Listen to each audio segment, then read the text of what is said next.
Okay guys, तो good morning everybody. तो हमने कल स्टार्ट किया था अकाउंटेंसी का बेसिक। अकाउंटिंग क्या होती है, प्रोसेस पढ़ा था अपन ने। सबसे पहले ट्रांजेक्शन को आइडेंटिफाई करते हैं, देन मनी की टर्म में मेजर करते हैं, देन रिकॉर्ड करते हैं या तो जर्नल में या फिर सब्सिडरी बुक्स में। जर्नल में रिकॉर्ड करने के लिए क्या पास करनी पड़ती है, जर्नल एंट्री। जर्नल एंट्री पास करने के लिए क्या आना चाहिए, rules of debit and credit. Rules of debit and credit के अंदर दो अप्रोच होती है, ट्रेडिशनल और मॉडर्न। हमने कौन सी पढ़ी थी, दोनों, पर मैंने कहा काम में कौन सी लेंगे, मॉडर्न। मॉडर्न अप्रोच के अंदर there are 5 classification of accounts, asset, liability, capital, expense और इनकम। असेट बढ़ रहा है, डेबिट कर देंगे, कम हो रहा है, क्रेडिट कर देंगे।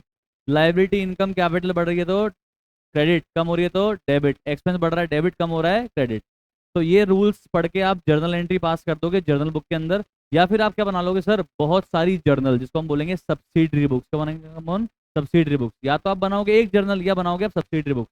सर जर्नल कब बनाते हैं, सब्सिडी बुक कब बनाते हैं, जब वॉल्यूम ऑफ ट्रांजेक्शन हाई होता है ना, जब एक आदमी सारा काम नहीं कर पाता है ना, तो काम बांटने के लिए, ठीक है, और वॉल्यूम मैनेज करने के लिए हम क्या करते हैं, अलग अलग इंसान को अलग अलग काम बांट देते हैं कि भाई तू कैश का काम संभाल, तू परचेज का, तू सेल्स का, तू फलाना काम संभाल, ठीक है। तो इसलिए हम सब्सिडी बुक बनाते हैं। सब्सिडी बुक में कौन कौन सी बनाते हैं, cash book, purchase book, sales book, purchase return book, sales return book. इसके अलावा भी आप बना सकते हो।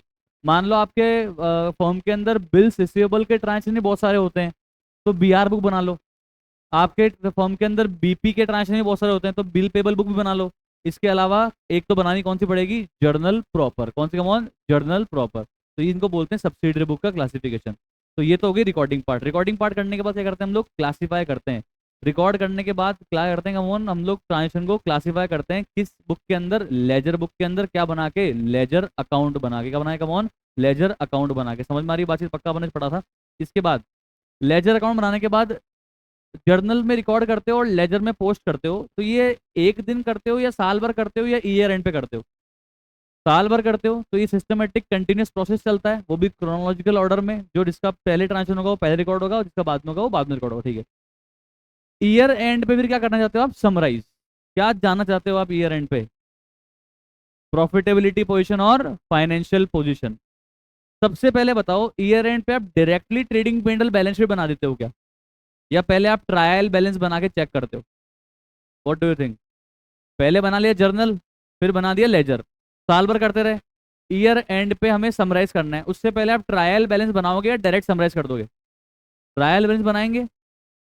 ट्रायल बैलेंस के अंदर हम लोग क्या करते हैं, डेबिट और क्रेडिट को मैच करते हैं। अगर डेबिट क्रेडिट मैच नहीं, इसका मतलब क्या हो रहा है, गलती हुई है। अच्छा, डेबिट क्रेडिट मैच हुआ, उसके बाद भी क्या हो सकती है, गलती हो सकती है। रेक्टिफिकेशन ऑफ एरर के अंदर पढ़ा था अपन ने, ठीक है। तो हम अगर गलती होगी तो उसे क्या कर देंगे, कमॉन, रेक्टिफाई कर देंगे। और फिर अब रेक्टिफाई करने के बाद क्या करेंगे, समराइज करेंगे। और उसके बाद क्या बनाएंगे, ट्रेडिंग अकाउंट, पेंडल अकाउंट और बैलेंस शीट। ट्रेडिंग अकाउंट से क्या आ जाएगा, ग्रॉस प्रॉफिट, फिर क्या जाएगा पेंडल से नेट प्रॉफिट, और कहाँ चला जाएगा नेट प्रॉफिट, कैपिटल अकाउंट में। और फिर क्या बना देंगे, बैलेंस शीट। क्या बना देंगे, कमॉन, बैलेंस शीट। समझ में आ रही पक्की बात, श्योर। ये होता है अकाउंटिंग प्रोसेस। फिर हमने कल स्टार्ट किया था जर्नल, आई गेस। तो हमने जर्नल के सारे जितने भी ट्रांजेक्शन होते हैं भाई साहब, कैश, बैंक के, बैड डेट्स के, goods given as charity, loss of stock by fire, theft, ठीक है, ड्राइंग, अगर आप मशीनरी लेकर आ रहे हो खर्चा कर रहे हो तो क्या, बिल्डिंग बना रहे हो खर्चा कर रहे हो तो क्या, क्लोजिंग स्टॉक की एंट्री, आउटस्टैंडिंग एक्सपेंस की entry, prepaid expense, accrued income, unearned income, सारी एंट्रीज हमने कल एक बार पढ़ ली थी, ठीक है। और उसके बाद में हमने क्या किया था सर, उसके बाद में हमने आईसीएआई के इलस्ट्रेशन 7 तक भी कवर अप कर लिया था। आईसीएआई में इलस्ट्रेशन लिखा हुआ, हमने उसको क्वेश्चन के फॉर्मेट में लिख दिया ताकि बार बार अलग अलग नहीं पढ़ने पड़े कि ये इलस्ट्रेशन में आओ ये क्वेश्चन में आओ। एक ही कर दिया सीरीज क्वेश्चन, वरना कन्फ्यूज होता बच्चा। मैंने बोला क्वेश्चन 7, तो आपने बोला कौन सा क्वेश्चन 7, इलस्ट्रेशन है या क्वेश्चन, तो मैंने 7 मतलब एक ही है क्वेश्चन, बात खत्म, समझ में आ गई। आईसीएआई के आपको इस बुक में सारे क्वेश्चन इलस्ट्रेशन मिल जाएंगे, और इस हमारी वाली बुक में आपको पास्ट पेपर्स, आरटीपीज, एमटीपीज के भी सारे क्वेश्चन मिल जाएंगे, लेटेस्ट अपडेटेड। सितंबर 25, जैन 26 तक तो मिल जाएंगे।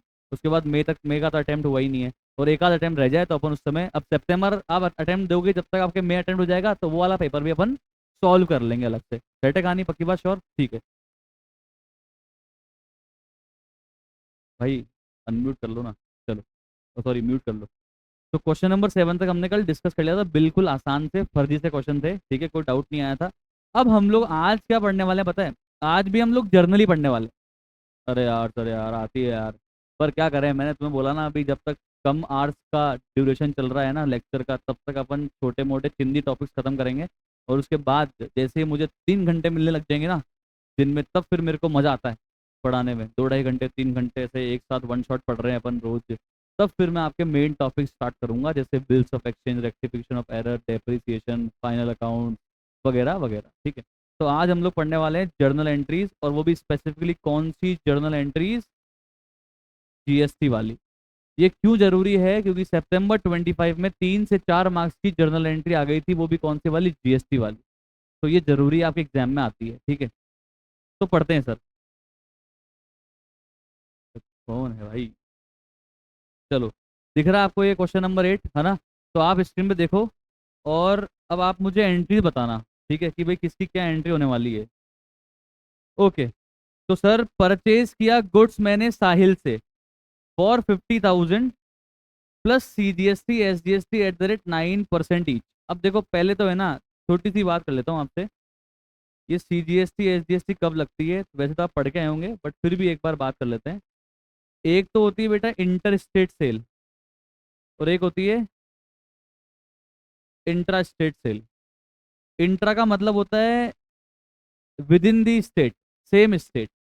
जैसे बायर भी राजस्थान का है और सेलर भी राजस्थान का है, मतलब बायर एंड सेलर दोनों किस स्टेट से हैं, कमॉन सेम स्टेट से हैं, तो उसे बोलेंगे इंटर स्टेट सेल। और इंटर स्टेट सेल का मतलब हो गया कि भाई बायर अगर राजस्थान का है तो सेलर राजस्थान के बाहर का है, या सेलर राजस्थान का है तो बायर राजस्थान के बाहर का है। जैसे महाराष्ट्र का है मान लो सेलर, ठीक है। तो सुनना, इंटर स्टेट सेल पे क्या लगेगी बताओ, IGST। और इंट्रा स्टेट सेल पे क्या लगेगी, आधी तो CGST और आधी SGST। भाई मान लेते हैं 18% की रेट है अपने गुड्स पे जो अपन सेल कर रहे हैं, तो यहाँ पे तो IGST लग जाएगी 18% टैक्सेबल वैल्यू पे, और यहाँ पे लग जाएगी CGST 9% और SGST भी 9%। ठीक है, अच्छा सुनना मेरी बात ध्यान से। अ, हम लोग जब भी कोई गुड्स परचेज करके लेके आते हैं, या हम जब भी कोई असेट परचेज करके लेके आते हैं, तो हमको ना टैक्स पे करना पड़ता है, GST पे करना पड़ता है।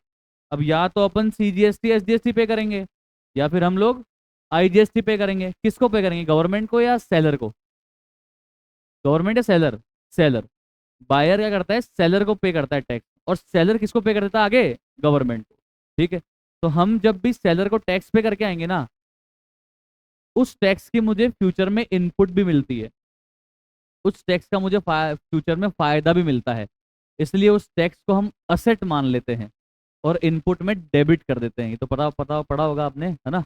और जब हम खुद गुड्स बेचते हैं, तो बायर से जब टैक्स कलेक्ट करते हैं, तो वो टैक्स मेरी इनकम नहीं है, वो मुझे गवर्नमेंट को जमा करानी पड़ती है, इसलिए वो आउटपुट को क्रेडिट कर देते हैं, लाइबिलिटी मान लेते हैं। मतलब जब भी टैक्स पे करके आएंगे तो वो हमारा असेट है, इनपुट में डेबिट कर देंगे, और जब टैक्स कलेक्ट करेंगे कस्टमर से, तब वो हमारी लाइबिलिटी है, तो आउटपुट में क्रेडिट कर देंगे। और ईयर एंड पे सेट ऑफ करने के बाद नेट टैक्स गवर्नमेंट को पे कर देंगे। ये अब कहानी आपने पढ़ी होगी, ठीक है। तो अभी मुझे बताओ, अपने वाले इस क्वेश्चन नंबर 8 में हमने किससे परचेज किया है, साहिल से परचेज किया है। क्या परचेज किए सर, गुड्स परचेज किए हैं, कितने रुपए के, 50,000 के। हम कौन हैं, रोहित, ले किससे हैं, साहिल से। तो सर क्या रोहित और साहिल का सेम स्टेट है या अलग अलग स्टेट है, कैसे पता लग रहा है, क्योंकि CGST SGST अप्लाई हो रहा है। ठीक है, तो आप मुझे बताओ एंट्री क्या होने वाली है, come on, what will be the accounting entry, please tell me. Purchase account debit कितना, परचेज अकाउंट डेबिट 50,000 दिख रहा है सर, ठीक है। आगे, वैसे तो टैक्स पे कर रहे आ रहे हैं, तो हम उसको खर्चा नहीं मान रहे, क्योंकि उसका मुझे फ्यूचर में फायदा मिलेगा। जब मैं सरकार को टैक्स पे करने जाऊंगा ना, तो मैं सरकार को याद दिलाऊंगा कि देख सरकार, मैंने तेरे को पहले टैक्स दिया था परचेज करते टाइम पे, मैंने पहले साहिल को टैक्स दिया था, और वो टैक्स तेरे पास पहुंच गया होगा, तो उतना टैक्स मैं अब तेरे को वापस से रिपे नहीं करने वाला, तो नेट टैक्स तू ले ले। इसका मतलब इनपुट का मुझे क्या मिलता है, फ्यूचर में सेट ऑफ करने का बेनिफिट मिलता है, इनपुट का मुझे फायदा मिलता है। इसलिए मैं जो भी टैक्स पे करके आता हूँ ना, उसका मुझे क्या मिलता है, फायदा मिलता है, तो वो मेरा असेट होता है, उसको हम असेट में डेबिट करते हैं, किस नाम से, इनपुट टैक्स के नाम से, इनपुट टैक्स के नाम से। तो यहाँ पे 2 टाइप के इनपुट आएंगे मेरे पास में, कौन कौन से, इनपुट सीजीएसटी और इनपुट एसडीएसटी। कितना कितना परसेंट है? 99%। कैलकुलेटर ले आए क्या आप लोग? नहीं लेकर आए? सीए अकाउंट से पढ़ने आ गए बिना कैलकुलेटर के? कोई बात नहीं, कल लेके आना। ठीक है। और केशियो कंपनी या सिटीजन कंपनी, अच्छे कंपनी कैलकुलेटर लाना, क्योंकि अच्छा कैलकुलेटर लाओगे तो 4-5 साल तक चल जाएगा ना आपके।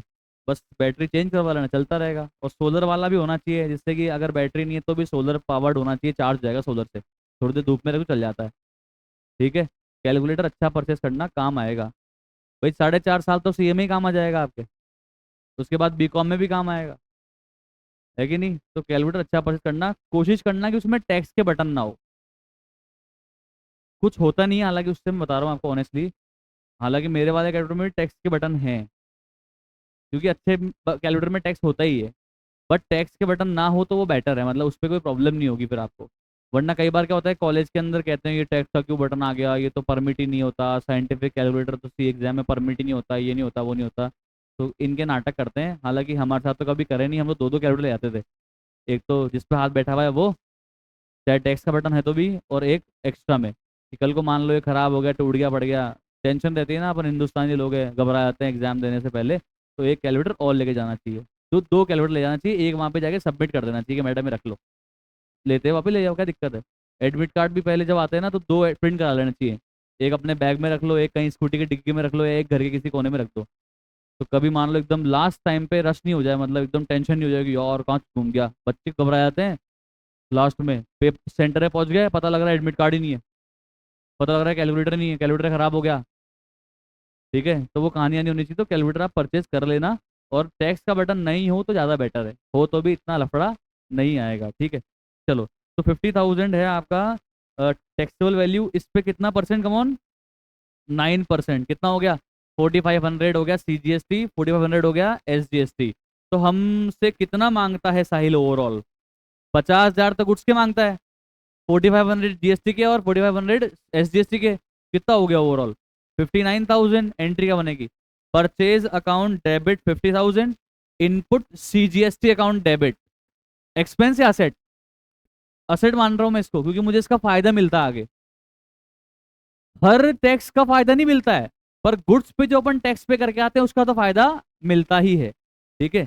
तो input CGST debit 4,500, input SGST debit 4,500 to Sahil कितना? 59,000। सिंपल एकदम एंट्री, आसान, समझ में आ रही है, कोई टेंशन नहीं है। ठीक है। अब मैं ना कुछ आज क्वेश्चन जो करवाऊंगा वो मैं आपको होमवर्क भी दूंगा, लिख के लाना। भले ही आसान है, बट फिर भी करके आना बहुत जरूरी है, अदरवाइज एग्जाम में हाथ चलता नहीं है। आगे सेकंड पढ़ो, पढ़ो इसको, पढ़ो भाई, बताओ क्या कहानी है। Purchase goods from Sam for 40,000 eight a trade discount of 10% plus CGST and SGST 9% each. 20,000 was paid immediately and balance payable after 3 months। Rough copy तो होगी, कॉपी लाए होंगे। तो या तो सोच लो या रफ में लिख लो और मुझे आंसर बताओ। आपके पास 10 सेकंड है। चलो एक काम करते हैं, लगे तो अब एक काम करो, आपके पास रफ कॉपी तो है ही ना, तो आप है ना एक काम करो, 7 तक सारी एंट्री एक बार रफ में लिख लो। सजा के मत लिखना, फटाफट फटाफट, बस रफ में, एकदम घसीटे करते हैं ना वैसे। बस लिख लो एक बार, ताकि अपन क्रॉस चेक करेंगे फिर तुमने कितना सही किया है। और फिर मैं कराता हूँ, फास्ट कम ऑन। रफली रफली काम करो फटाफट से, तुम्हारा पेन चलना जरूरी है, फिर मैं बताता हूँ सही क्या है गलत क्या है। Come on, check check fast. चलो सर, तो आप लोगों ने ट्राई कर लिया होगा, है ना? मैंने पॉज कर दिया था। फर्स्ट एंट्री हो चुकी है, सेकंड पढ़ते हैं। Purchase goods from Sam for 40,000 eight a trade discount of 10%। तो पहले मेरे को ये बताओ आप कि परचेज वैल्यू क्या आई, परचेज प्राइस कितनी आई, चलो ये बताओ। परचेज प्राइस तो कितनी आई? 40,000। ये होगी एमआरपी। इसमें से क्या लेस करेंगे बताओ? पहले ट्रेड डिस्काउंट लेस करेंगे। हम जब भी परचेज को रिकॉर्ड करते हैं या सेल्स को रिकॉर्ड करते हैं तो एमआरपी भी रिकॉर्ड करते हैं, या एमआरपी माइनस ट्रेड डिस्काउंट भी रिकॉर्ड करते हैं? MRP minus trade discount, purchase price minus trade discount, purchase sales price minus trade discount. तो कितना है trade discount? 10%। It is 4,000।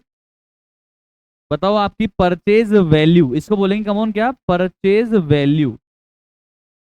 Purchase price में ट्रेड डिस्काउंट माइनस हुआ, एमआरपी में से ट्रेड डिस्काउंट माइनस हुआ, तो जो वैल्यू आती है उसको बोलते हैं परचेज वैल्यू। 36,000। बिल कितने का बनाओगे? 40 का या 36 का? तो जीएसटी भी किस पे लगाओगे? कौन सा जीएसटी जी इसमें है? सीजीएसटी था, और कितना परसेंट है? 9% ईच। कितना हो गया? 36,000 का 9% करो, कितना हो गया? 32।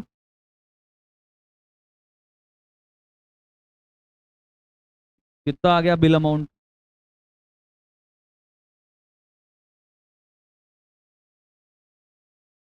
42,480। चलो अब एंट्री देखते हैं। अब आप बताना आपने क्या एंट्री करी है, मैं पढ़ता हूँ, तुम मेरे साथ बोलना फिर। Purchase account debit 36,000। Input CGST account debit 3,240। Input SGST account debit 3,242। Same. पूरा सेम। टू कैश 20,000 और बचावा, बचा कुचा। तो 42,480 में से 20,000 गए, कितना बचा? 22,480। ये सेम अकाउंट में क्रेडिट कर दिया जाएगा। तो this will be the accounting entry. किस किस किस एंट्री सही है? परफेक्ट एंट्री है। चलो वेरी गुड, नाइस। आगे चलते हैं।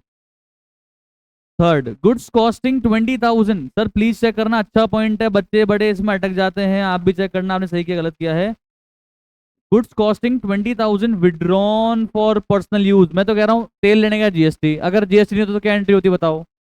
Drawings account debit to purchases, कितने रुपए की एंट्री होती है? 20,000 20,000। यहाँ पे जीएसटी है। तो ये बताओ इसका इम्पैक्ट क्या आएगा? कौन बताना चाहता है कि क्या इम्पैक्ट आएगा जीएसटी का? क्या करेंगे हम लोग, मतलब इनपुट को डेबिट करेंगे, आउटपुट को क्रेडिट करेंगे, लाइक क्या है ये? परचेज है या सेल है, ये है क्या? Anybody wants to try? Come on. चलो मेरे को ये बताओ, अपन ने जब गुड्स परचेज किए होंगे तब हमने टैक्स पे करा होगा, उस टाइम हमने इनपुट को डेबिट किया होगा। क्या अब जो गुड्स हम डोनेशन पे बांट चुके हैं या जो गुड्स हम विड्रॉ कर चुके हैं, क्या उस गुड्स को अपन कभी अब सेल कर पाएंगे? नहीं, नहीं करने वाले।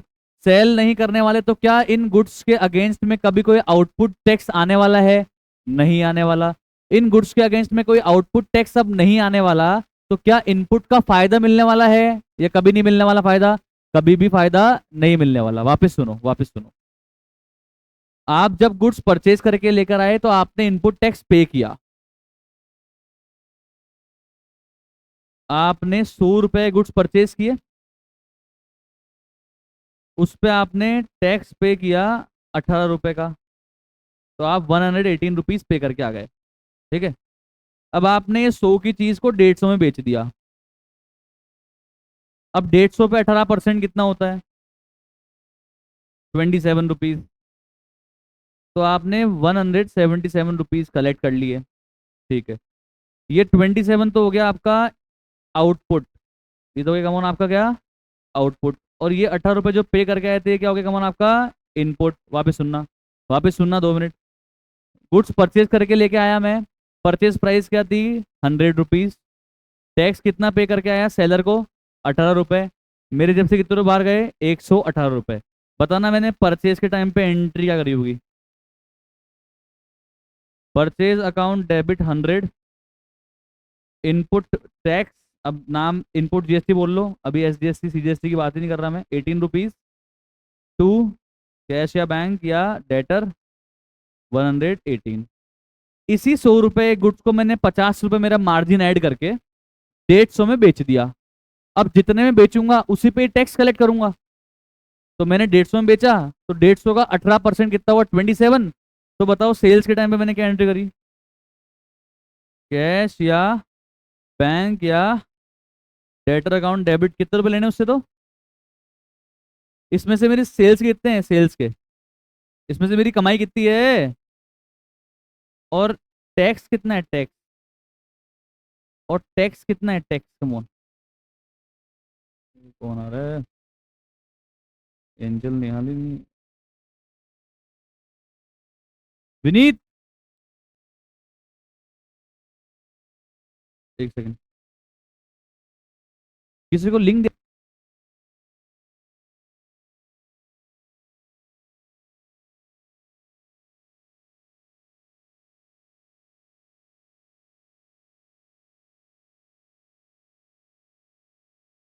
ओके,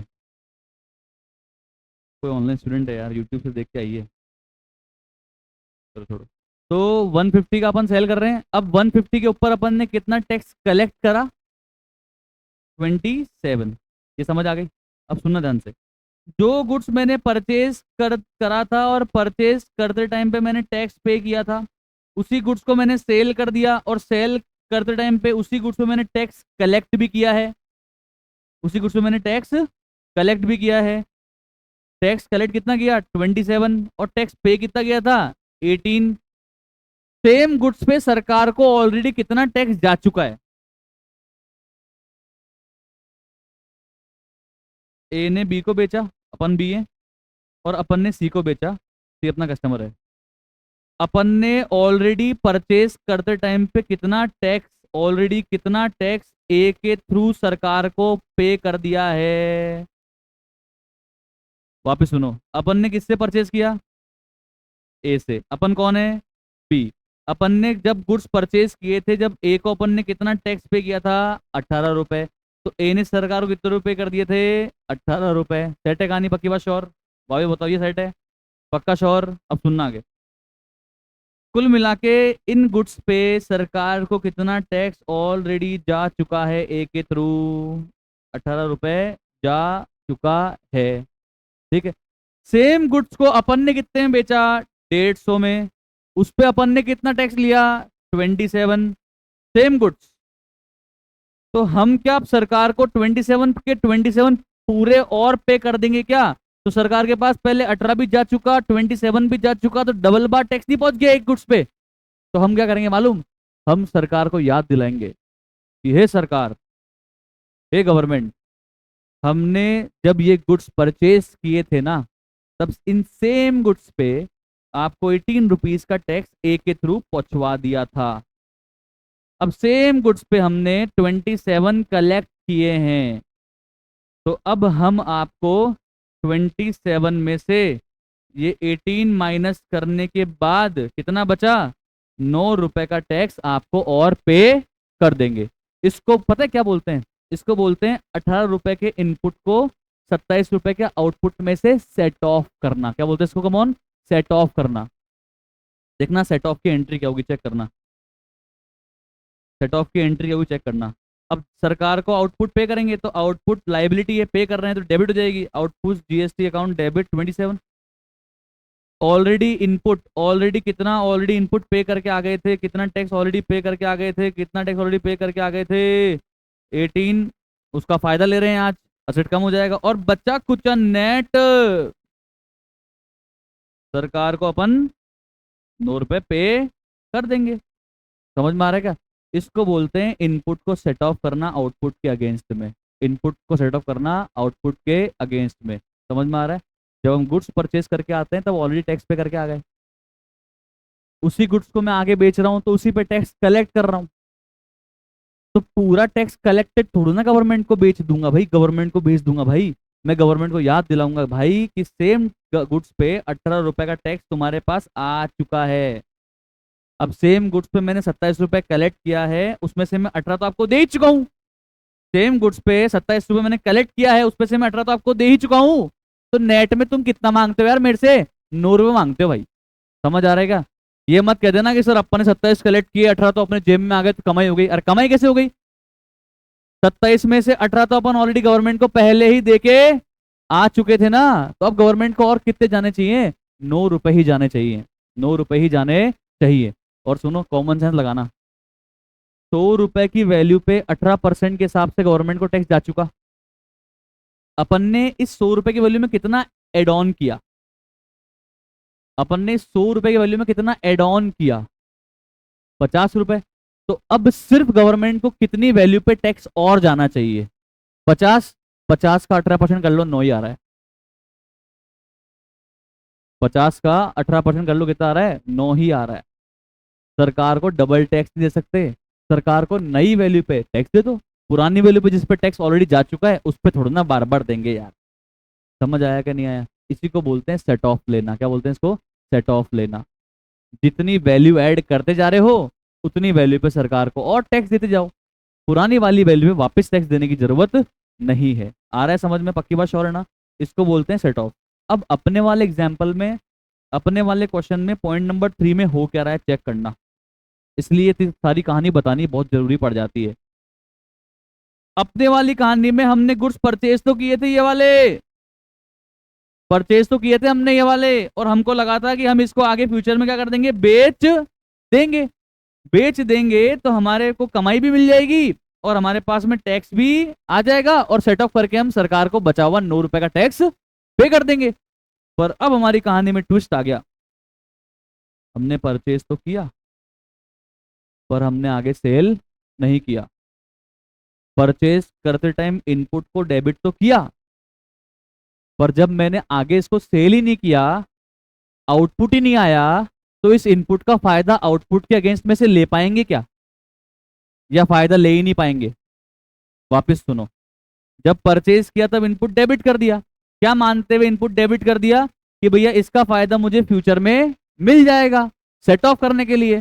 पर फ्यूचर में मैंने इसको बेचा ही नहीं अब की बार, तो आउटपुट आया ही नहीं। तो आउटपुट आया ही नहीं तो इनपुट आगे सेट ऑफ भी नहीं होगा, तो इस इनपुट का फायदा मुझे नहीं मिलने वाला। तो अब देखो ड्राइंग के टाइम पे एंट्री क्या होगी चेक करना। Drawing account debit to purchase. कितने की परचेज? 100 रुपए की। अरे अपने वाले एग्जाम्पल में 100 रुपए की। और ये इनपुट का अब आगे सेट ऑफ तो मिल नहीं पाएगा, तो इस इनपुट को यहीं पे ही क्या कर दो, रिवर्स कर दो। क्या कर दो इसको, कम ऑन, रिवर्स कर दो, क्योंकि इसका मुझे फायदा मिल ही नहीं पाया। जो 18 रुपए में देके आया था वो मेरा क्या हो गया, खर्चा हो गया, और उसको क्या मान लूंगा मैं, ड्राइंग ही मान लूंगा। तो अब मुझे बताओ थर्ड पॉइंट की एंट्री इस हिसाब से क्या बननी चाहिए? Come on everybody. Drawings account debit कितने रुपए? 20,000? नहीं, 20,000 प्लस 18%, 9% दोनों हो गए ना। कितना हो जाएगा? 23,600। To purchase 20,000, to input CGST 1800 और टू इनपुट IGST 1800। समझ में आया या नहीं आया? पक्का? ये इनपुट सेट ऑफ हुआ या रिवर्स हुआ? सेट ऑफ या रिवर्स? सेट ऑफ कब होता? सेट ऑफ कब होता? जब सेल करते और सेल करते तो आउटपुट आता, और आउटपुट के अगेंस्ट में इसको उल्टा कर रहे होते। समझ में आ रहा है?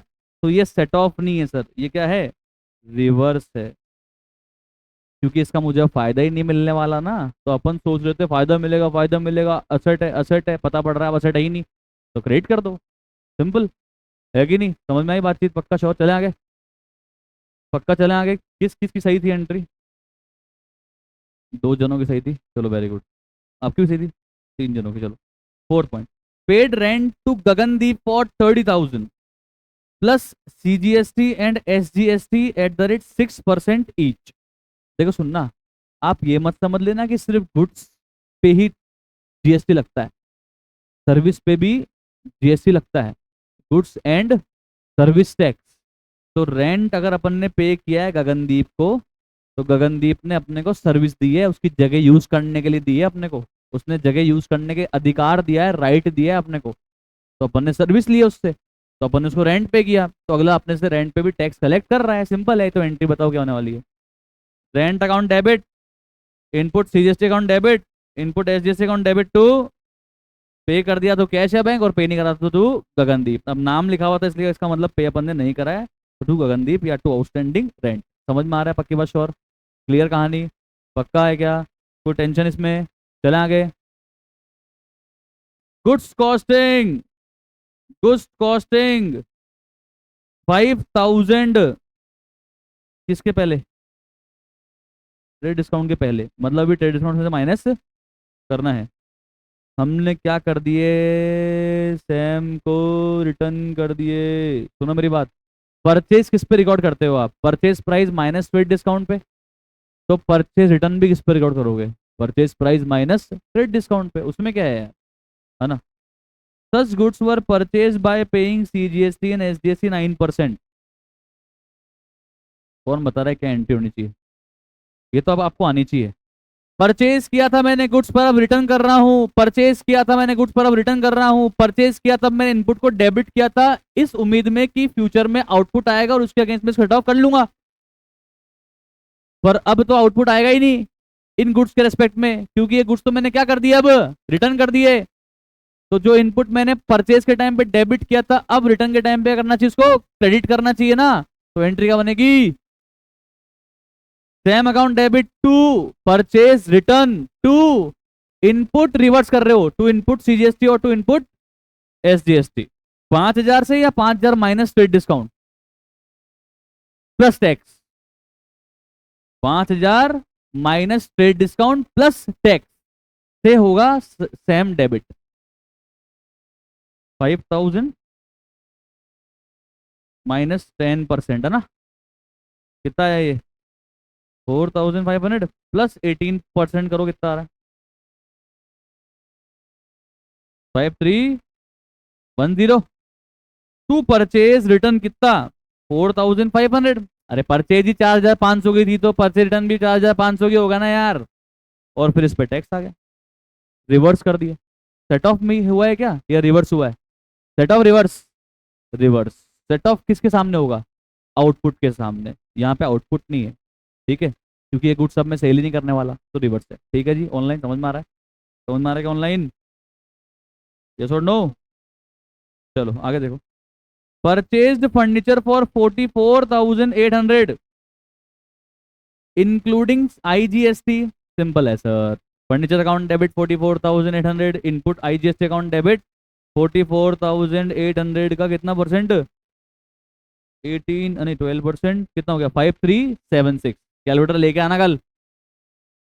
Furniture account debit, input IGST account debit to bank 40। अच्छा इंक्लूडिंग है, okay okay, sorry sorry sorry, including है। तो 44,800 ऑलरेडी 112% पे है। किस पे? कम ऑन 112% पे है। तो फर्नीचर को अपन किससे डेबिट करेंगे? प्योर कॉस्ट से। तो 44,800 किसके इक्वल है? 112 के। मुझे सिर्फ क्या चाहिए? 100 चाहिए। ये समझ में नहीं आया तो इधर आ जाओ, बचपन वाली चीज समझाता हूँ। मान लेते हैं फर्नीचर कितने रुपए का था? 100 रुपए का था। मान लेते हैं फर्नीचर कितने रुपए का था? 100 रुपए का था। तो उस पे GST कितना पे किया होगा अपन ने? क्वेश्चन देख के बताओ ना, GST कितना पे किया होगा अपन ने? 12%। तो अगर फर्नीचर 100 का था तो GST कितने का हो गया? 12 रुपए का। तो अपन ओवरऑल कितने का पे करके आए? 112। तो आप मुझे बताओ ये 44,800 किसके बराबर दिया हुआ है? फर्नीचर की कॉस्ट के, GST के, या दोनों के इंक्लूडिंग दिया हुआ है? ये 44,800 किसके बराबर है? फर्नीचर प्लस GST के, या फर्नीचर के या GST के? फर्नीचर प्लस GST के। तो 112 के बराबर है 44,800। Simple simple simple. ठीक है, पक्का श्योर? मुझे क्या जानना है कि फर्नीचर की कॉस्ट क्या है? एक्स मान ली। क्या करेंगे अब? सीखा होगा ना बचपन में यार, क्या करेंगे? Cross multiplication. कैसे करते देखो। 44,800 into 100 is equal to 112 into x. X is equal to 44,800 into 100 divide by 112। Solve करो, बताओ फर्नीचर की कॉस्ट कितनी आ रही है? हैं? 40,000 कॉस्ट ऑफ फर्नीचर। आया या नहीं आया बोलो? पक्का आया या नहीं आया? तो अब बताओ एंट्री क्या होगी? Furniture account debit 40,000, input IGST account debit 4,800, और टू जिससे भी लेकर आए हैं उसका नाम, या पे करके आए हैं तो कैश या बैंक। तो टू बैंक 44,800। समझ में आ गया? पक्की बात? श्योर? आगे देखो लास्ट एंट्री, मशीन परचेज की थी सिम्फनी इंडस्ट्रीज से कितने रुपए की, 1,40,000 की, प्लस जीएसटी, कौन से सीजीएसटी और SGST 9% each, paid 1,00,000 rupees immediately and balance to be paid after 2 months. अरे सिंपल है यार, machinery account debit 1,40,000, input CGST account debit 1,40,000 का 9%, ये हो गया 12,600, इनपुट एसजीएसटी अकाउंट डेबिट 12,600, उसमें से पे कितना कर दिया 2, कैश या बैंक 1,00,000, और बचा हुआ सिम्फनी इंडस्ट्रीज हमसे पैसे मांगता है। आ गया या नहीं आया, कोई डाउट है क्या बताओ, पक्का, श्योर, क्लियर? तो ये ना आपका होमवर्क है, मतलब क्लास वर्क है, घर पे लिख के लाना है, करा दिया ना क्लास में यार, क्लास वर्क को लिख के लाना है, वो वाला होमवर्क है, तो ये कॉपी में करना है। I want this question in your copies, I will share this PDF in your groups as well, और कल मैं प्रिंट भी दे दूंगा, ठीक है? सेट है, पक्का को डाउट है क्या? चलें आगे, आगे चलो, ज़्यादा नहीं बचा, ज़्यादा नहीं बचा, अभी मैं आपको दिखाऊंगा एग्जाम में कौन सा क्वेश्चन आया था, अभी अपन चेक करेंगे, लगे आ तो, ठीक है? तो ज़्यादा नहीं बचा, एक दो क्वेश्चन और बचे हैं ढंग के करने लायक, और फिर क्लोज कर देंगे।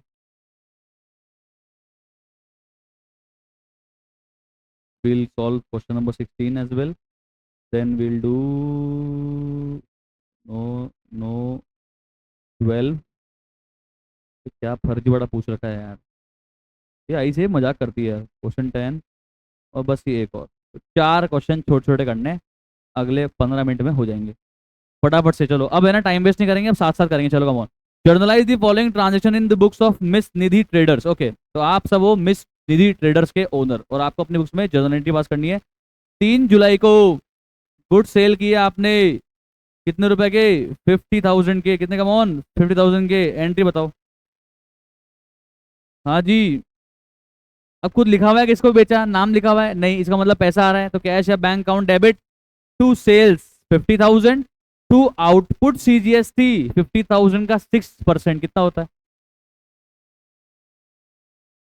कितना, 3,000, और टू इनपुट एसजीएसटी 3,000, तो कैश या बैंक में कितना पैसा आया, 56,000। एंट्री क्या बनी, कैश या bank account debit 56,000, to sales 50,000, to output CGST 6,000, to output SGST sorry 3,000, 3,000, set है कहानी, चले आगे, ओके।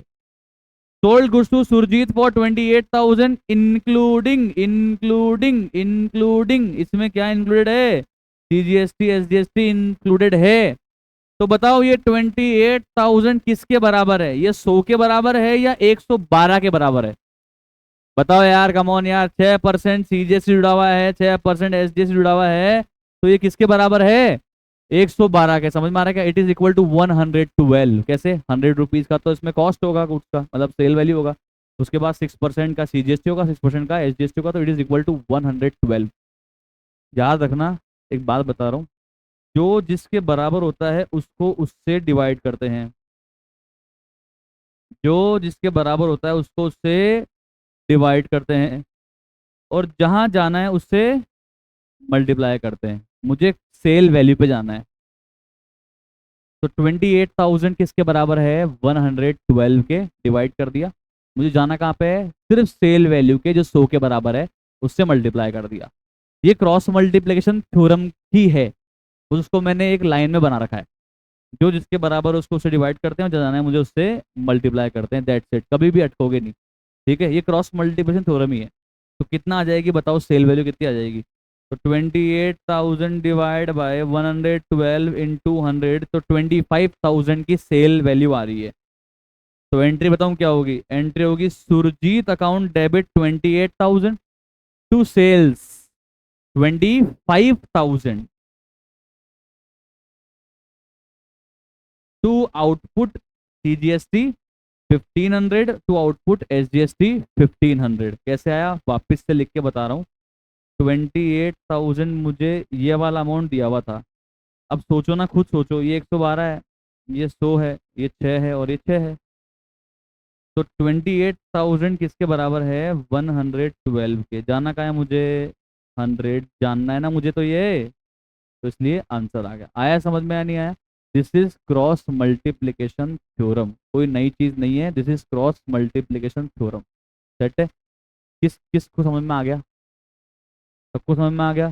कोई डाउट तो नहीं है ना? प्लीज पूछ लेना भाई, ऐसी चिंदी चीजों के अंदर नंबर कटवा के आएंगे तो बहुत शर्म आएगी बाहर कि सीए करने चले थे इनमें नंबर कट गए। तो अगर नहीं आ रहा है 4 बार बता दूंगा, कोई टेंशन नहीं है, पर एग्जाम में इनमें नंबर मत कटा लेना यार, कैलकुलेटिव पार्ट्स में। ठीक है? क्लियर है कहानी?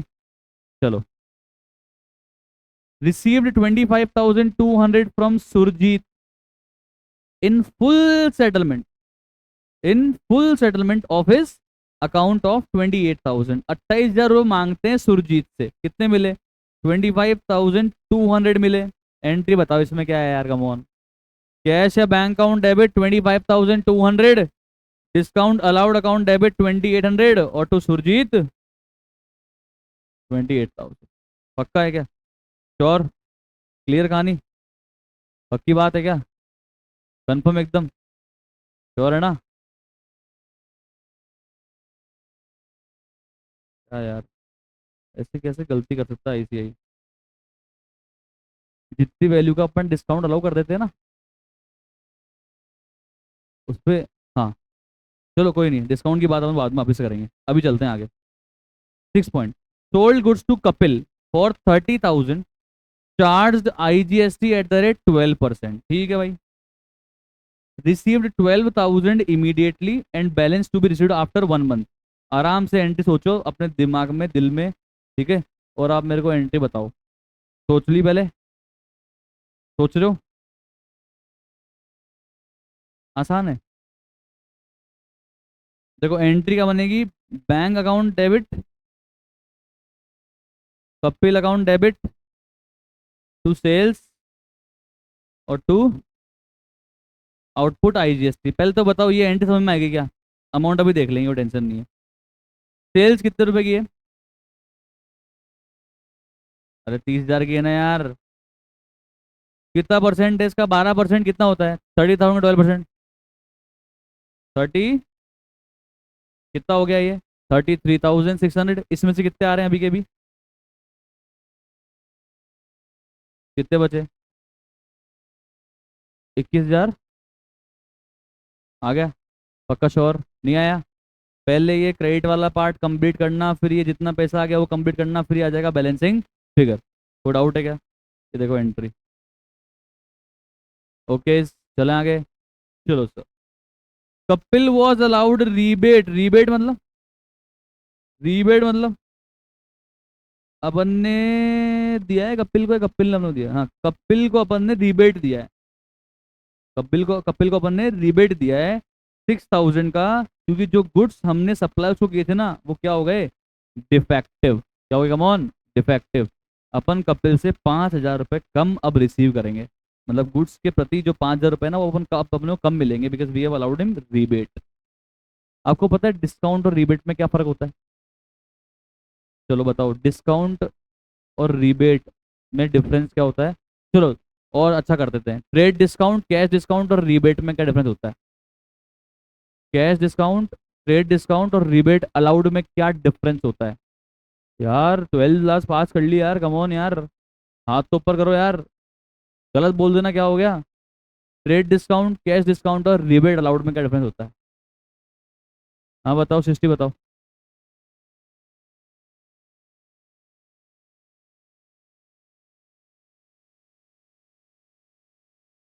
अच्छा, और कोई? टेक्निकली सही है बट और डिटेल जाननी है मेरे को। Yes ma'am.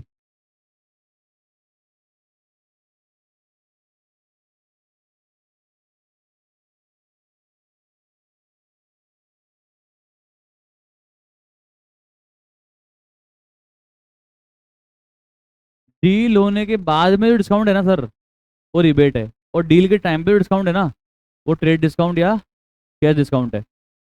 बार्गेनिंग करी मैंने, 1,000 रुपये बताया मेरे को दुकानदार ने, मैंने बार्गेनिंग कर ली। बार्गेनिंग करके उसने बिल बनाया 800 रुपये का। उसने फिर बोला कि भैया 800 रुपये, तो 200 रुपये डिस्काउंट हो गया है, तो बुक्स में रिकॉर्ड ही नहीं हुआ। उसने बोला कि भैया 800 रुपये पेमेंट आप 1 महीने बाद दे देना। मैं तो सेम डे शाम को जाकर चला गया, पेमेंट ले लो भाई साहब। तो उसने फिर मुझे शाम को 800 रुपये से बदले में कितने रुपए लिए, 790 लिए, 10 रुपये उसने और माफ कर दिए। क्यों? क्योंकि मैंने टाइम से पहले पेमेंट कर दिया। इसी का बोलेंगे कमॉन कैश डिस्काउंट। तो बल्क में डिस्काउंट ले रहा हूँ मैं, बार्गेनिंग कर रहा हूँ मैं, वो तो हो गया ट्रेड डिस्काउंट। टाइम से पहले पेमेंट कर रहा हूँ अगर मैं, उसमें जो डिस्काउंट मुझे मिल रहा है वो हो गया कैश डिस्काउंट। तो ये टर्म्स ऑफ डील है, ये डील के टाइम पे बातचीत हो रखी थी। अब भाई साहब मैं जूता चप्पल लेके घर पे जाके देखा, जूता चप्पल लेके पहना मैंने, और पहनते ही पता लगा उसका सोल जो है ना वही हट गया भैया। चिपकी हुई होती है ना सोल जो रहती है चिपकी, वो हट गया। तो मैं वापस गया, मैंने कहा यार भैया ये तो मजा नहीं आया यार, मैं टूटी चप्पल नहीं पहनूंगा यार, मेरे भाई की शादी है यार। ठीक है, तो उसने बोला भैया यार रिटर्न क्या लोगे, अच्छी चप्पल लग रही है आपके पैर में, फिट भी हो गई, आप तो एक काम करो उसको रख लो, 200 रुपये और ले जाओ हमसे, वापस ले जाओ रे यार, रख लो, रिटर्न मत करो प्लीज, रिटर्न मत करो। या तो मैं बोलता रिटर्न कर रहा हूँ मेरे भाई, मेरे को नया दे, वो बोला रिटर्न मत कर, डिफेक्टिव है ना, 200 और कम दे दे। समझ रहा है? इसको क्या बोलते हैं? रीबेट। क्या बोलते हैं कमॉन? रीबेट क्यों दिया जाता है? To discourage sales return, discourage sales return. माल बिकने के बाद में रिटर्न ना आए, इसलिए हम क्या देते हैं कस्टमर को? रीबेट दे देते हैं। समझ में आ रहा है क्या? पक्की बात, श्योर? अब सुनना ध्यान से, ये अच्छी पॉइंट है, इसको इस्तेमाल कर रहा हूँ मैं। इसकी एंट्री बताओ।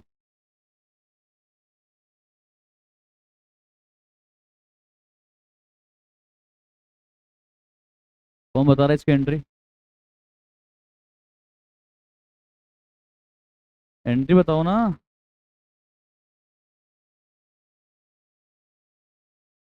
कैश डिस्काउंट अपन होता है, डिस्काउंट अलाउड डेबिट करते हैं, और रिबेट अलाउ कर रहे हैं तो रिबेट अलाउड डेबिट करेंगे। एंट्री क्या बनेगी, बोलोगे क्या गुंजन?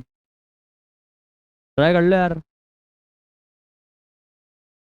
अच्छा रहा ना अपन ने चैप्टर पढ़ लिया? सही नहीं लग रहा आपको? अगर आपके मन में हल्का सा भी डाउट आ रहा है ना, तो अच्छा रहा अपन ने चैप्टर पढ़ लिया। है कि नहीं बेची दीदी? कौन बताना चाहता है, हाथ ऊपर, हैंड्स अप, बताओगे? तो बोल फिर यार, तेज बोल, या तो आप बताओगे। वानी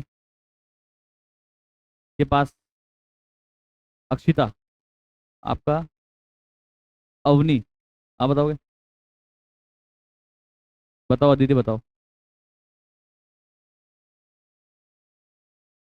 रिबेट अलाउड अकाउंट डेबिट कितना? ठीक है, आगे। Output IGST account debit, output IGST account debit. जो हमने गुड सेल किया था कपिल को, तो हमने आउटपुट आईजीएसटी को क्रेडिट किया था। अभी दीदी बोल रही है कि आज आउटपुट आईजीएसटी को डेबिट कर दो। आगे, टू टू कपिल 5600। एंट्री बिल्कुल दीदी ने सही बोली, परफेक्ट एंट्री।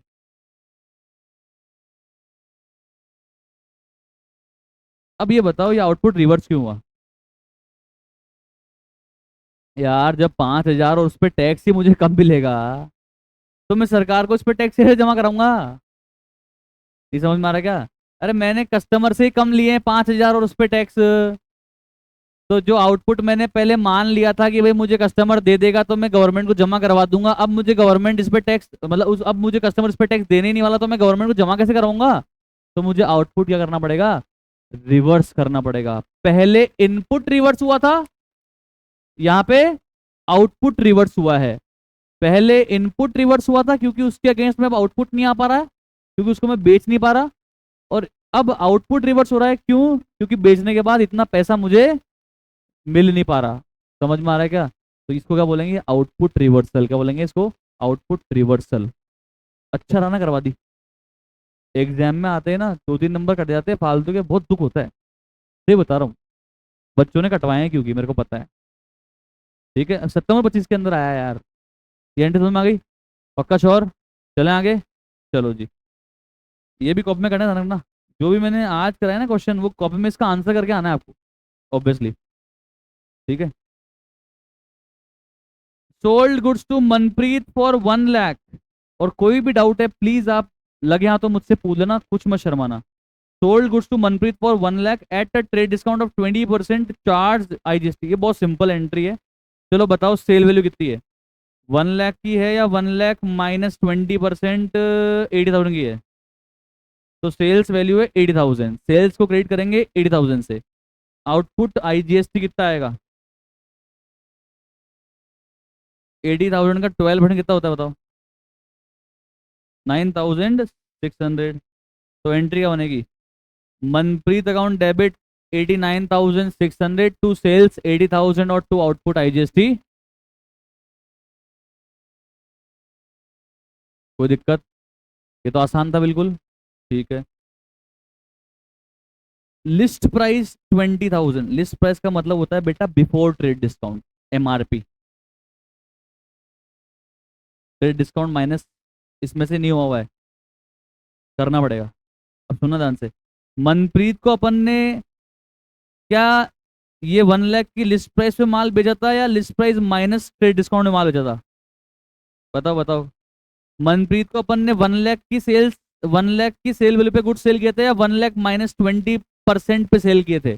1 लाख माइनस 20% पे, ट्रेड डिस्काउंट माइनस करने के बाद सेल किए थे। तो रिटर्न जब मैंने सेल्स ही 80,000 में बुक करी है, जब मैंने सेल्स ही list price minus 20% trade discount minus करने के बाद बुक करी है, तो सेल्स रिटर्न भी मैं किस पे बुक करूंगा? 100 पे या 100 माइनस 20% पे? 100 माइनस 20% पे ना यार। तो लिस्ट प्राइस पे सेल्स रिटर्न को रिकॉर्ड करोगे या लिस्ट प्राइस माइनस 20% पे रिकॉर्ड करोगे? लिस्ट प्राइस माइनस 20% पे रिकॉर्ड करेंगे, बिल्कुल 11th क्लास का कॉमन बेसिक है ये। ठीक है। तो पहले बताओ सेल्स रिटर्न कितने का हो जाएगा? 20,000 माइनस 20% कितना हुआ? ठीक है। पक्का श्योर? अगर जीएसटी नहीं होता, छोड़ो तेल लेने गया, तो क्या एंट्री करते आप? Sales return account debit 16,000 to Manpreet 16,000। बताओ यहाँ पे इस एंट्री में और क्या चीज एड ऑन होगी? आउटपुट आईजीएसटी क्या होगा? डेबिट होगा। अब नहीं, आउटपुट आईजीएसटी डेबिट होगा। क्यों? क्योंकि अब इतना पैसा कस्टमर से मिलेगा ही नहीं, तो आउटपुट भी नहीं मिलेगा, तो सरकार को जमा भी क्या कराऊंगा? ठीक है। तो आउटपुट क्रेडिट करा था सेल्स के टाइम पे, अब डेबिट करके रिवर्स कर देना पड़ेगा। समझ में आ गई बातचीत? Sales return account debit, output adjust account debit to Manpreet. 16,000 का सेल्स रिटर्न आपको पता है, इस पे टैक्स कितना पहले लिया था मैंने? 1920। अब 1920 डेबिट कर दूंगा और 17,920 को क्रेडिट करके मनप्रीत को क्रेडिट कर दूंगा। समझ में आ गई बातचीत? पक्का श्योर है ना एकदम? कोई डाउट तो नहीं है? ठीक है। आगे। Received commission. कमीशन क्यों मिलती है बताना? मैंने किसी से गुड्स सेल करवाया, मुझे कमीशन मिली। तो मैंने गुड्स सेल करवाया, तो मैंने गुड्स बेचे क्या या मैंने सेल करवाया? तो मैंने सर्विस दिया, मैंने गुड्स दिए? गुड्स तो सेलर ने दिए, मैंने तो उसका माल बिकवाया, तो मैंने तो माल बेचने की service the. I have given him a service. तो सर्विस के मैं तो 15,000 ले रहा हूँ, और सर्विस के 15,000 ले रहा हूँ, तो इसमें मैं क्या क्या उनसे लूंगा? टैक्स भी लूंगा, सर्विस दूंगा, पेमेंट भी लूंगा, उस पर टैक्स भी लेके सरकार को जमा करा दूंगा इनपुट सेट ऑफ करने के बाद में। तो बताओ नॉर्मल एंट्री तो क्या होगी बताओ? कैश अकाउंट डेबिट, अमाउंट मत बोलना, to commission 15,000 to output CGST और to output SGST. Cash account debit to commission 15,000 to output CGST 900 to output SGST 900, और ओवरऑल कितना मुझे पैसा मिल गया? 16,800। इसमें से मेरी कमाई कितने की है? 15,000। ये 900 और ये 900, ये क्या है? ठीक है। ये तो गवर्नमेंट को देना पड़ेगा भाई, ये तो मेरी क्या है? लाइबिलिटी है। और ये कमीशन क्या है? इनकम है। समझ में आ रहा है क्या? पक्की बात, श्योर श्योर, क्लियर एकदम? अरे बोलो यार। ठीक है। अब ये क्वेश्चन नंबर 10 आपका होमवर्क है, आप खुद घर पे करना। इसमें कोई जीएसटी वाली बातचीत नहीं, नॉर्मल क्वेश्चन है, आप कर सकते हो। डाउट आ रहा है कल पूछ लेना। सर करेंगे कैसे, हमारे पास तो किताब ही नहीं है, पीडीएफ भेजूंगा ना, उससे कर लेना एक बार, कल मिल जाएगी आपको एक बार प्रिंट। चलो एक बार ये भी देखते हैं, आ जाओ। अरे वाह यार, मस्त है, nice point, I love this. Question number 12, first point. Question number 12 first point, come on. ये पढ़ा हुआ है आपने? 11th क्लास में पढ़ रखा बनने point. Pass journal entries for the following transaction in the books of gamma Bros. अरे 11th क्लास में भी गामा बहुत यूज करता है वो, गामा गामा। और सबसे खतरनाक नाम तो वो टीएस ग्रेवाल वाले का पसंद है ना, चमन। टीएस ग्रेवाल कितना यूज करता है चमन के नाम को। पढ़ा 11th 12th टीएस ग्रेवाल या डीके गोयल? डी अच्छा डीके गोयल, डीके गोयल की तो अलग नाम होगा फेवरेट। टीएस ग्रेवाल साहब का हमारे एक चमन नाम बहुत फेमस है, चमन दमन गमन गामा, तो ये यूज करता रहता है नाम। तो यहाँ पे गामा है। एम्प्लॉय ने 1 लाख रुपए की इन्वेंट्री या 75,000 की इन्वेंट्री, 1 लाख रुपए की इन्वेंट्री या 75,000 की इन्वेंट्री। ऐसी इन्वेंट्री जो हम 75,000 में लाए थे बेचने के लिए, 75,000 में लाए थे 1 लाख की बेचने के लिए, पर हम हमारे एम्प्लॉइयों को हमने दे दी, हमने हमारे एम्प्लॉइयों को दे दी। अब सोचो यार, आपका शोरूम है वीवो का, किसका शोरूम है? वीवो फोन का शोरूम है, और आपके एम्प्लॉयज के हाथ में एप्पल का फोन है। तो कस्टमर जब अपनी दुकान पे आएंगे वीवो का मोबाइल लेने और अपने एम्प्लॉय के हाथ में एप्पल का फोन देखेंगे, तो वीवो का फोन लेके जाएंगे? या वीवो का फोन की दुकान है और जो बेचने वाला है उसके हाथ में ओप्पो का फोन है, तो ओप्पो का फोन, वो तो कहेंगे आप तो भाई जी खुद ओप्पो का फोन चलाते हो, हमको वीवो चिपका रहे हो यार, ओप्पो का ले लेंगे फिर तो हम। तो हमने सोचा एक काम करते हैं, अपने ही एम्प्लॉयज को अपने ही गुड्स दे देते हैं, पर मैं फ्री में नहीं दे रहा हूँ, मैं पैसे काटूंगा उनके। कहाँ से? सैलरी में से। समझ में आ रही है? उनकी सैलरी समझना, अगर मेरे एम्प्लॉय की सैलरी 2 लाख रुपए की है ना, तो मैं जितने रुपए के भी गुड्स उनको दे दूंगा ना, वो काट के और बाकी बचा हुआ पैसा उसको कैश में दे दूंगा। ठीक है? तो अब मुझे बताओ, आप तो चलो मैं एग्जांपल देता हूँ, मान लो कि सैलरी एम्प्लॉय की 2 लाख रुपीज है मंथली, और अपन ने उसको 75,000 की कॉस्ट के गुड्स जो 1 लाख में बेच सकते थे वो एम्प्लॉय को दे दिया, और बचा हुआ कैश में दे दिया। ठीक है? बचा हुआ कैश में दे दिया। कौन बता रहा है एंट्री क्या बननी चाहिए पूरी ओवरऑल? पूरी ओवरऑल एंट्री क्या बननी चाहिए? ओवरऑल एंट्री पूछ रहा हूँ, इन्होंने तो आधे टुकड़े करी है। पूरी एंट्री पूछ रहा हूँ, ओवरऑल क्या बननी चाहिए, वापस सुनना। मेरा एम्प्लॉय है, अच्छा एक आदत से डाल लो अपनी, आंसर पे नजर मत घुमाया करो, घुमा चुके हो आप मेरे को पता है। आंसर पे नजर घुमाना छोड़ दोगे ना जिस दिन, उस दिन कॉन्फिडेंस बढ़ने लग जाएगा आपका। क्या हो जाएगा? गलत हो जाएगा आंसर, गलती पता तो लग जाएगी। अपन क्या करते हैं मालूम, क्वेश्चन पढ़ते से आंसर चेक करते हैं। अरे क्वेश्चन पढ़ के सोच तो सही क्या होने वाला है। वापस सुनो मैंने क्या बोला।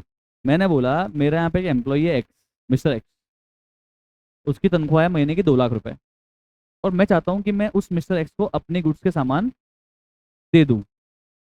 बाजार में तो मैं 1 लाख का बेचता हूँ उसको, पर वैसे वो मेरे कितने रुपए का आया हुआ है, 75,000 का। तो आप मुझे बताओ अपने एम्प्लॉय को अपन 75,000 में देंगे या 1 लाख में देंगे? What do you think? 75 में देंगे यार, अपना एम्प्लॉई है वो, कमॉन, कस्टमर नहीं है। तो मैंने अपने गुड्स 75,000 के अंदर उसको दे दिए, जो मैं बेचने के लिए लाया था, जो मैं बेचने के लिए लाया था, वो मैंने मेरे एम्प्लॉय को 75,000 इन ल्यू ऑफ सैलरी, सैलरी के बदले में दे दिए। इन ल्यू ऑफ सैलरी, सैलरी के बदले में दे दिए। ठीक है? तो 2 लाख में से कितने रुपए का अपन ने उसको गुड्स दे दिया? 75,000। कितना बचा? कितना बचा?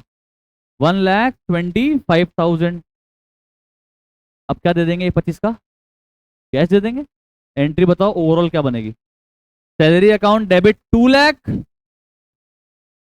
टू गुड्स या स्टॉक या सेल्स या परचेज। सोच के बोलना। परचेज कल सिखाया था ना यार, drawing account debit to purchase, charity account debit to purchase, sample account debit to purchase, loss of stock fire account debit to purchase. जब भी हम गुड्स बांट देते हैं तो हम परचेज को क्रेडिट करते हैं, यस और नो, क्योंकि ये सेल्स नहीं है पर गुड्स कम हो रहा है, जिसको मैं बेचने के लिए लाया था वो बेच नहीं पाऊंगा, इसके अगेंस्ट में इनकम नहीं आ पाएगी, डायरेक्ट एक्सपेंस कम कर दो। समझ में आया था? सिखाया था लॉजिक। एंट्री का बनी salary account debit 2 lakh to purchase 75 या 1 लाख, खरीद के कितने में लाए थे? 75,000। डेबिट कितना किया था? 75,000। तो क्रेडिट भी कितना करोगे? 75,000। तो salary account debit 2 lakh, to purchase 75,000 और टू कैश या बैंक 125। अब इसने बताया है क्या कि जिस एम्प्लॉय को मैंने गुड्स दिए उसकी तनख्वाह कितनी है? नहीं, इसने तो बस ये बताया कि जिस भी एम्प्लॉय को मैं गुड्स दे रहा हूँ वो कितनी कॉस्ट के हैं, 75,000 के हैं। तो आप मुझे बताओ आपको सिर्फ कौन से वाले पार्ट की एंट्री करनी है? 75,000 वाले पार्ट की एंट्री करनी है। तो बताओ एंट्री का हुई। Salary account debit to purchase. बोलो आया कि नहीं आया? अरे कम ऑन यार, श्योर। नेक्स्ट एंट्री बिल्कुल फर्जी एंट्री है। वेजेस पे करी मशीनरी के लिए, wages account debit to cash 18,000। Wages account debit to cash. किसको लग रहा है गलत एंट्री है? तो वेजेस अकाउंट डेबिट नहीं होनी चाहिए क्या? तो क्या डेबिट होना चाहिए? मशीनरी डेबिट होना चाहिए ना यार। जब तक मशीनरी यूजेबल कंडीशन में नहीं आ जाती तब तक उसके सारे खर्चे मशीनरी में डेबिट होते हैं। इंस्टॉलेशन चार्ज मशीनरी में डेबिट होते हैं, बताया था कल भी। तो यहाँ basis account debit to cash या बैंक होगी या machinery account debit to cash या बैंक होगी? Machinery account debit to cash या बैंक होगी। इरेक्शन का मतलब होता है इंस्टॉलेशन। क्या होता है इसका? इंस्टॉलेशन, मशीन को खड़ी करने का कॉस्ट, मशीन को यूजेबल बनाने का कॉस्ट। ठीक है, machine account debit to bank. Set है? पक्का?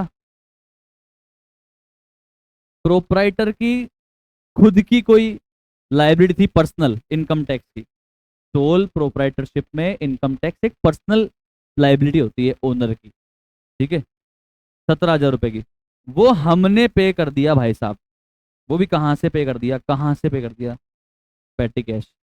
तो हम income tax account debit to petty cash करेंगे।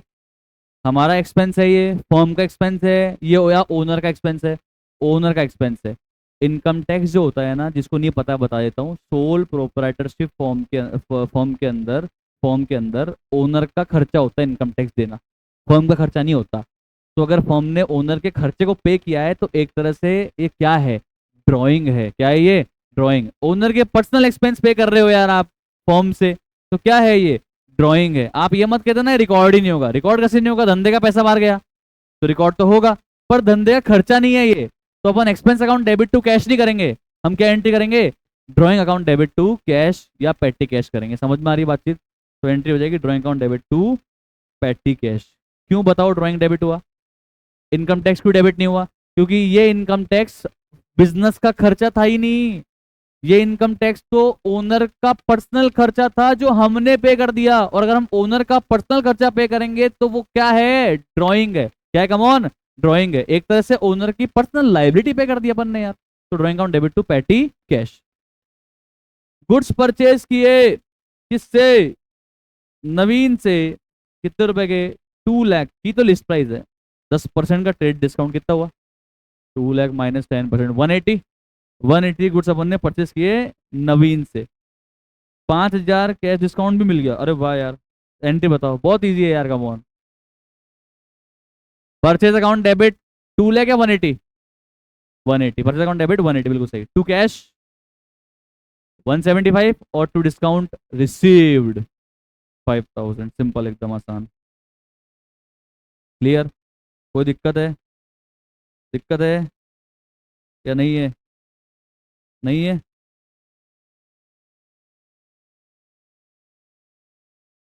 ये आपका होमवर्क है। इसमें ऐसा कोई पॉइंट नहीं जो आपको नहीं आएगा। You can easily do it. तो कौन कौन से क्वेश्चन करने हैं आपको कॉपी में? एक बच्चा प्लीज व्हाट्सएप ग्रुप खोल लो, ग्रुप में डाल देना। एक तो है अपना क्वेश्चन नंबर 8, फिर है अपना क्वेश्चन नंबर 9,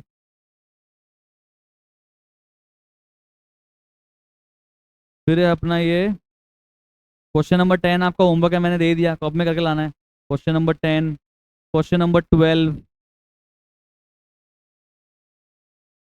सर वो नोट जो आपने पढ़ाए थे जर्नल एंट्री के वो भी लिख के लाने हैं क्या? नहीं, वो तो मैं दूंगा ना आपको प्रिंट करके। वो क्यों लिखोगे तुम भाई? ठीक है, क्वेश्चन नंबर 16 होमवर्क है। तो ये 5 क्वेश्चन आपको करके लेकर आने हैं। ठीक है, अब सुनो सुनो, अरे सुनो यार। 7.1।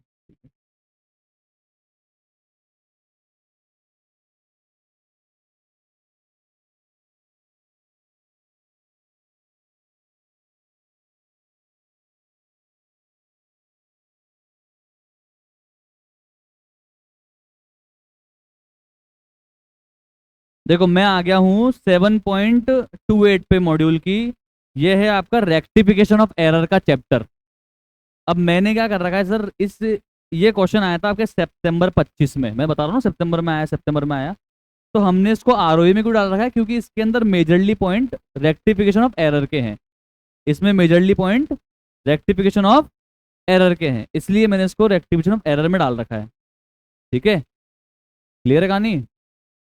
पर इसके अंदर जर्नल एंट्री क्वेश्चन भी है, इसके अंदर जर्नल एंट्री के क्वेश्चन भी है, दिख रहा होगा आपको। और जीएसटी वाले भी दिख रहे होंगे आपको, दिख रहे हैं क्या जीएसटी वाले पॉइंट, दिख रहे हैं क्या। ठीक है, तो ये क्वेश्चन आपके एग्जाम में आया था सितंबर 25 में 12 मार्क्स का, ये क्वेश्चन। और बच्चे गलती करके आए हैं। ठीक है, तो ये क्वेश्चन हम लोग एक काम करते हैं, कल डिस्कस कर लेंगे। अब आपके मैथ्स क्लास का टाइम हो गया, तो will discuss this tomorrow. This question number 27 will discuss this tomorrow.